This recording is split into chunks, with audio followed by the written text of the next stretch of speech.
It's January, everybody. How did your month go?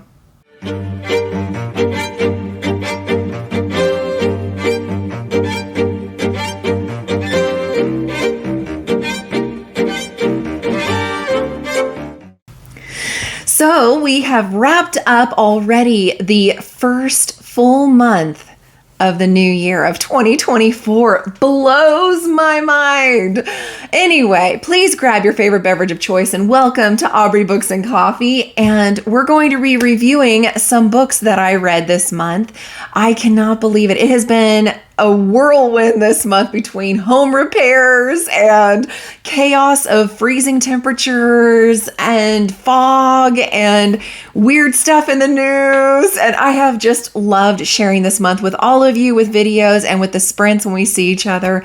It has been a blast, but I am ready to say goodbye to January because, of course, starting tomorrow is the readathon. I am so excited. If you don't know what I'm talking about, I'll make sure to link information below for you. Go check out that video. It's super easy. You'll have a good time. It is so simple. But let's go ahead and talk about some books, shall we? First up, I ended up finishing Gwyn and Art Are Not in Love. Now, a full review of this, of course, is in the Once Upon a Book Club vlog. You'll have to go check that out. Suffice to say, I gave it a 3-star, and that's all I'm going to say in this video. Next, I ended up finishing The Unmaking of June Pharaoh. This one I gave a 3-star. To me, it kind of felt like The Time Traveler's Wife meets The 10,000 Doors of January, if you've read that one. Also kind of reminded me of that Bruce Willis movie, Looper, I think it was called. So it kind of had all of those mashed in together with like some magical realism, some family dynamics and storyline. And like a small mystery was kind of added. So it was a 3-star for me because I guess I wanted more. I absolutely adore Adrienne Young's writing style. I just wanted more. The Spells for Forgetting was phenomenal, and I guess I was kind of looking for that. But it's worth reading. I do recommend it. It just wasn't nearly as good as I had hoped. Then I ended up finishing Radical Love. This was the nonfiction pick for Kim's from Whimsical Narratives Book Club, and I loved it. I cannot believe it. So many times these books are not winners for me, but this one sure was. It was a 4-star, and I just adored it. He was so open and honest. I had no idea that this was the same actor that did Shazam, something about, I think it was Chuck or something like that. It was like a crazy, spy kind of comedy. Anyway, you know what I'm talking about. Well, that one, he was the star of as well. And it just kind of talks about what he went through, battling depression, battling, the pressures of his job and his family and things like that. And he just kind of gave a nice, open, honest look at how we really just kind of need to love ourselves more and love each other more and have more patience and understanding for what others might be going through. This wasn't anything super complex or brand new, but it was heartfelt and it gave me the feels, and I really enjoyed the book. Then I finished Ruthless Vows. This is one of the 24 and 24 I wanted to make sure that I finished, so hooray for that. This also wraps up a series. This is the end of the duology, so yay for that as well.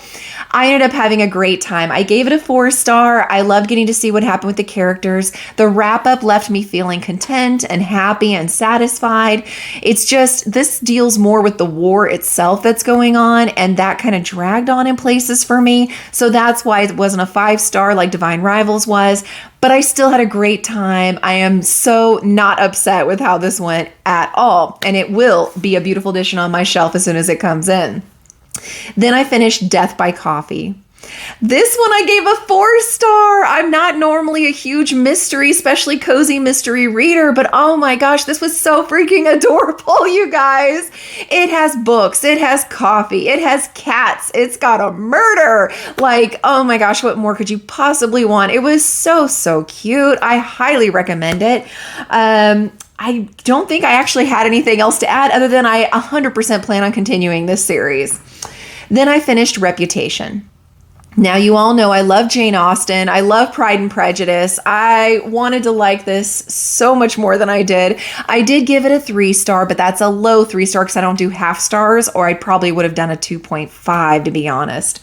It felt kind of like Emma meets Gossip Girl and the Real Housewives series, all set in the Regency era. And that sounds like it should hit all the buttons, right? But there was something just so lacking in this one that after a while I was just like, I really don't care about these characters. I don't care who they end up with. I don't care who they like. I don't care about any love triangles. I just don't care.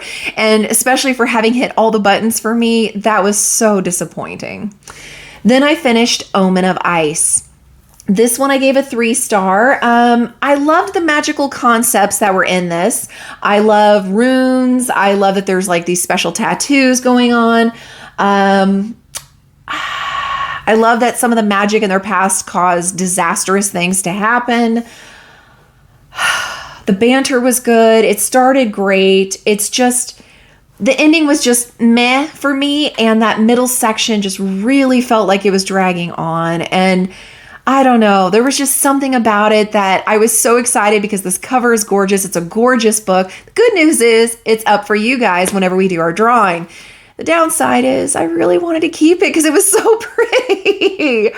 But no, I would still recommend it. Just keep in mind not to get too hyped on this one, I guess. And if I had just gone in for kind of like when you go in to see a movie and it's just a usual car chase, things blowing up, nothing spectacular plot-wise, but you go because you're wanting that, then you'll love it. So kind of go in like that.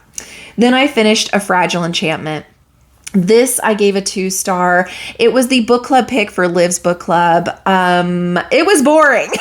In a word, it was so slow and it was so boring. Really not much happens at all plot-wise. You've got a whole lot of dialogue. The whole first half was her trying to come into her own as a seamstress and magic that's involved with it. Kind of like a Lady Whistledown situation going on for Bridgerton, but you just don't care. It is so boring. You're just like, I really don't care if these two end up together at all. I just don't care. So yeah, another one that just did not fulfill, which is such a shame. It really breaks my heart because this was a brand new release here in 2024 and everybody was so excited about it. It just didn't do it for me. Then I finished Wool. Oh my gosh, this one surprised me. I gave it a 4-star. Oh, it was very dystopian. It's a sci-fi. It's like Fallout Shelter, if you've ever played that video game. And I think there's a TV series based off these books coming out called Silo. I want to say Apple TV or something. Anyway, I'm definitely continuing this series. It was fantastic. Now, I knew absolutely nothing about it except that it was kind of dystopian.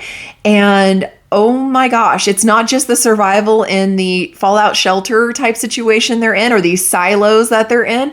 But it's also a whole lot of the politics and what happens and what people do to try to keep the status quo as it is without having any changes. So it's very interesting is all I'm going to say. I don't want to give too much away, but I am continuing it. I am excited. I highly recommend it. Then I finished Good Bad Girl. I gave this a 3-star and I was sorry that it didn't quite fulfill what I was hoping for. This is one of the ones I was super excited about last year and mentioned, and it had such a cool premise, you guys, such a cool premise. And there were just so many timeline jumps. I think that was part of it for me. And they kind of threw something in that I think was supposed to be a crazy twist, but instead it felt like, okay, you didn't know how to link certain things together, so you're randomly throwing this. And it felt to me almost like when you've got a mystery novel or movie, and then the person who actually did the dastardly deed is the person you've never met. They never came on screen. You never read them on the page. And that's what it felt like for me with this. And it just kind of let me down by doing that. So yeah, I'm kind of meh on if I would recommend it or not. Next, I finished Blood of Dragons by Robin Hobb, of course. This is my read through, and 4 stars. It gave me all the feels. It's on my shelf over there. I loved it. It was so good. I love Tintaglia. I love all these characters that are trying to take care of the dragons and, survive themselves. I loved seeing full circle what happened to the family that was on the Live Ship Traders trilogy that I didn't care for as much, but everybody else seems to love. I enjoyed seeing what finally came about with these characters. Oh my gosh, it was so good. All the storylines meshed together, and Robin Hobb did a beautiful job doing it. I am just so satisfied. I wish I could say more, but it would honestly give stuff away, so I'm not going to. My only reason I didn't give it a 5-star is at the very end, there's no shock or ruining surprise or anything to talk about a battle that's going on, and you actually don't get to see the battle. Really? You're doing an epic fantasy and there's no battle? Instead, we get told in hindsight what happened and are told that certain events took place by the people who were there. We don't actually get to see any of the fighting, and that is extremely disappointing for a high fantasy for me. So just keep yourselves prepared for that. But otherwise, I do highly recommend and loved this whole series. Then I finished Agatha Christie's Crooked House. This I gave a 2-star. I know, what's wrong with me? Keep in mind it's extremely dated. Keep in mind that things that happen in this book would so not happen nowadays and wouldn't work in a mystery novel whatsoever. I just was so disappointed. It started out feeling very Knives, what is that called? Knives Out or something like that. That movie, it felt like that, and I was loving it. And even though it felt dated, I was still enjoying the ride. But then the big reveal at the end, I'm like, seriously?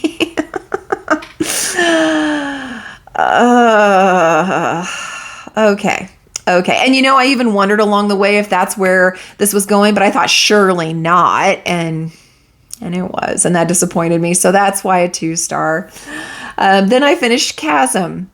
This is the second book. It got a 4-star for me. It did not fall into the curse of the second book. I cannot wait for the third book to come out now. Ledge was the first one, and I said it was great in the beginning, great in the end. The middle didn't bridge well for me.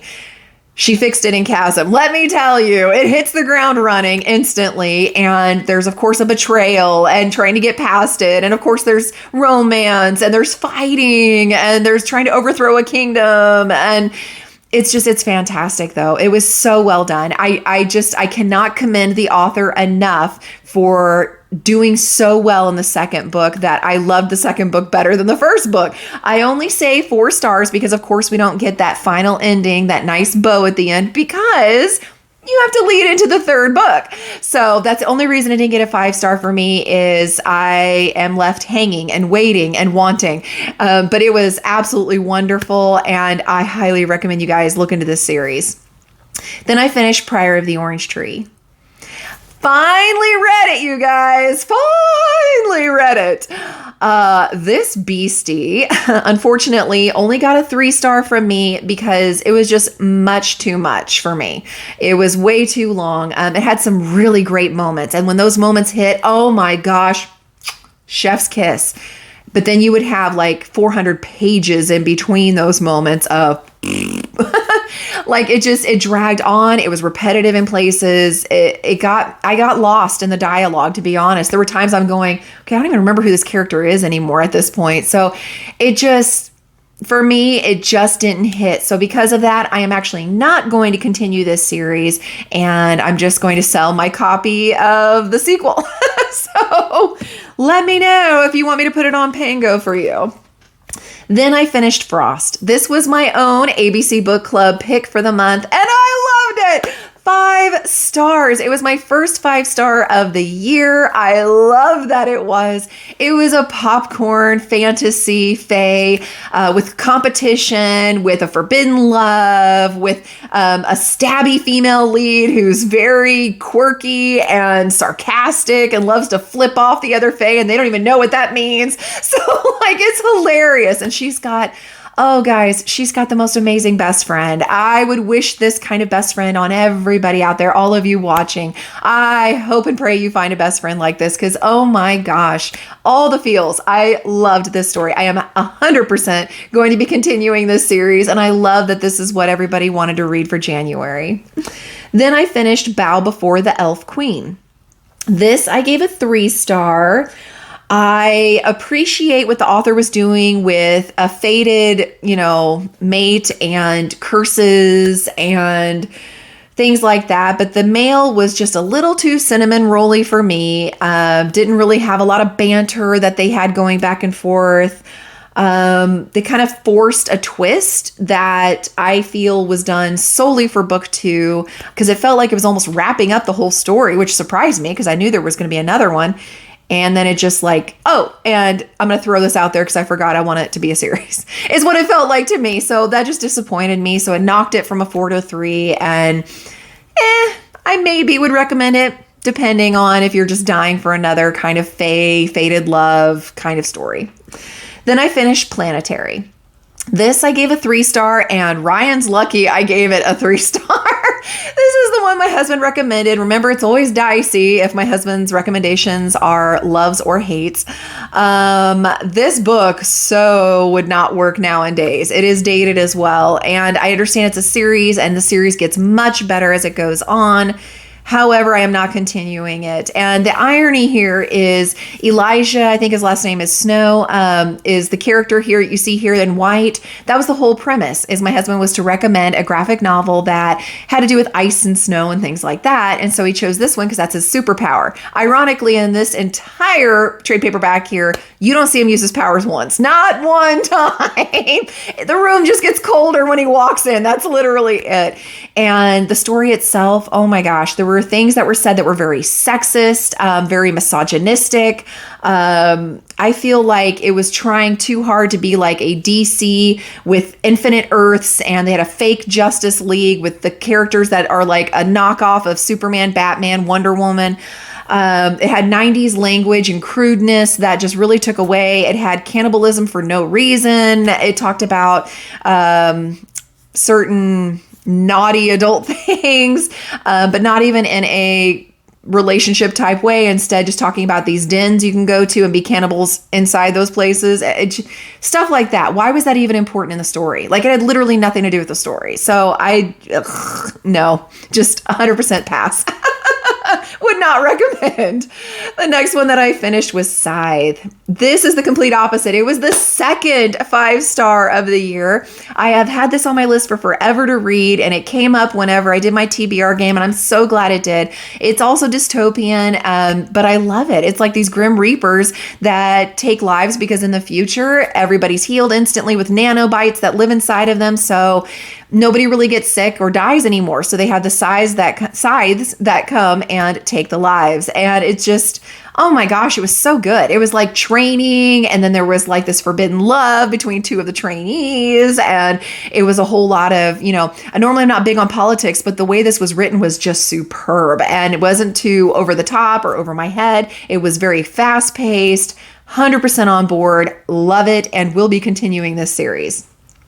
Then I finished The Crown of Oaths and Curses. This was the book club pick for Mel Melanor Reads and Cassidy's for their Indie Archive book club. And I liked it a lot. I gave it a 4 stars. It was incredibly long. It's over 600 pages. And there's parts where it was kind of repetitive and parts where it did kind of drag on slowly.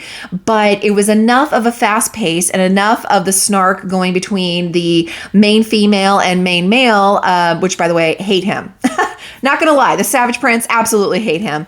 But I adore Rook. I adore the Goblin King. And I loved seeing Rook come into her powers. And I loved seeing where the story goes and the friendships that she made. And I don't want to ruin anything, but just suffice to say, that part made it for me. And I can't wait to continue the series.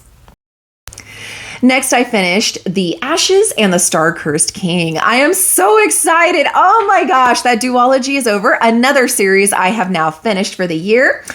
I loved it. I gave it a 4-star, not as good as the first one for me, but it is on the shelf there, as you can see, because together they are perfect. I loved how it wrapped up. It was very sweet. There was more politics in this one, and a war, of course, and trying to overthrow a government and things like that, or kind of slowed it down for me enough where I didn't care about it as much.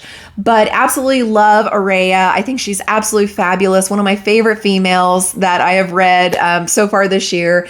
And I just think it was wrapped up beautifully in the best way possible. So highly recommend this duology for you guys. I want to say Carissa Broadbent is being picked up by a traditional publisher, so be looking for that. But go ahead and grab these if you want in paperback like I did on Amazon for her self-publishing. Fantastic writer. Absolutely had a great time. Then I finished Along the Razor's Edge. Now, this one is one that my first Rob J. Hayes to read, and it's one that had been on my list for a while that I really needed to wrap up, and so I'm glad I did. Eska is fantastic. She was a sorceress in the war. They lost the war. Now she's a prisoner in a pit. So it's all about her relationships with others there, trying to survive this pit, trying to survive the foremen that are constantly torturing everybody there, trying to kind of find her own, and friendships and loves and loss, and then, of course, trying to escape. And I don't want to ruin anything, but there's a bit of a twist with some of that magical power and ability that she has. And so it's really, really interesting, really good. There's moments that do kind of drag on, so a heads up there, but it's a shorter read. It's around 330 pages. But yeah, I absolutely love it. And on Kindle Unlimited, it is free. So why not?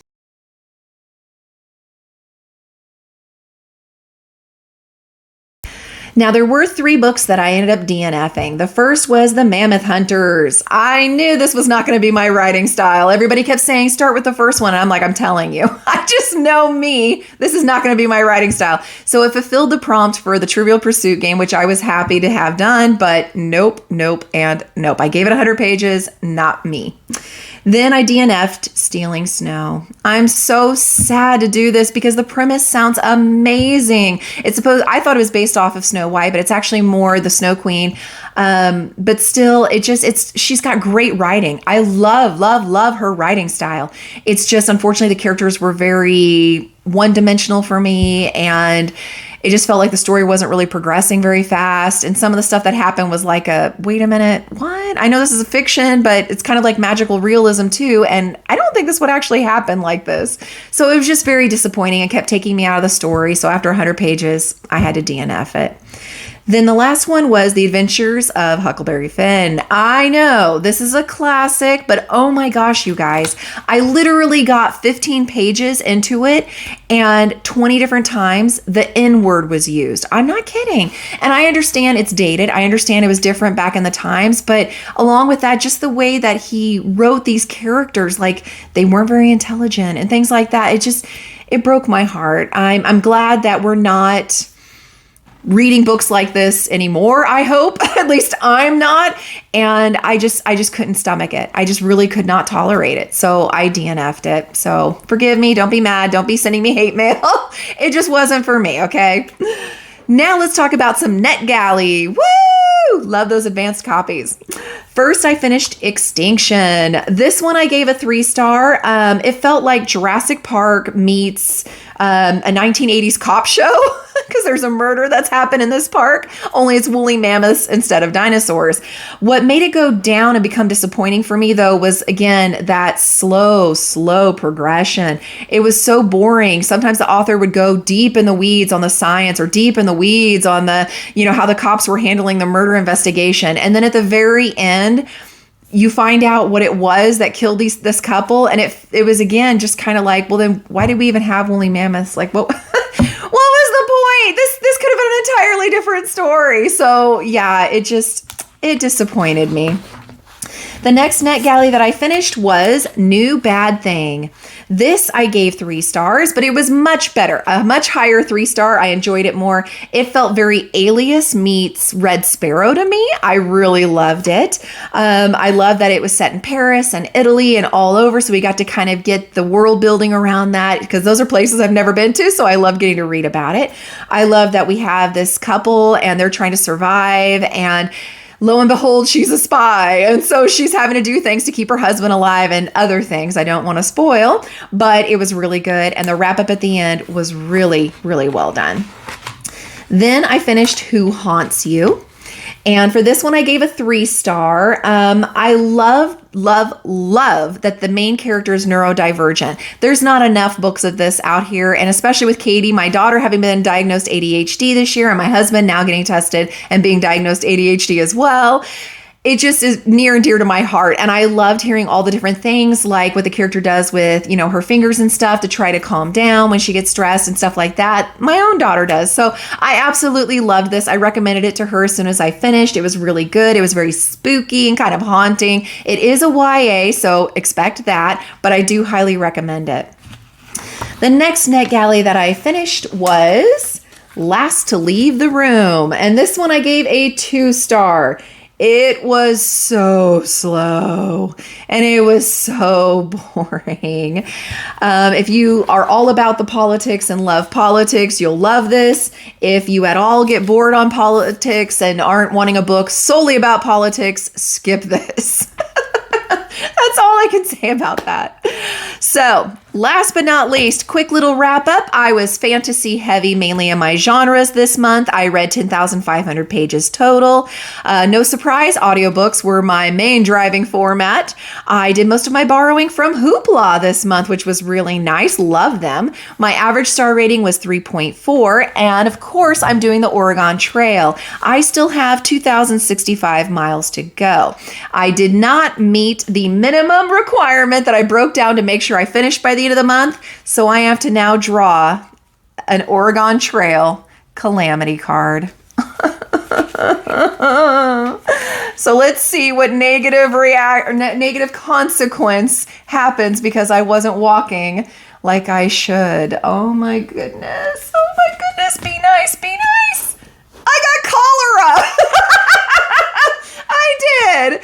So because I got cholera, I have to add a book to my TBR next month. So when I do my February game tomorrow, guys, I'm going to have to now add a book because I got cholera. Thank you guys so much for being here. Please like, subscribe, send your friends, and I will see you tomorrow.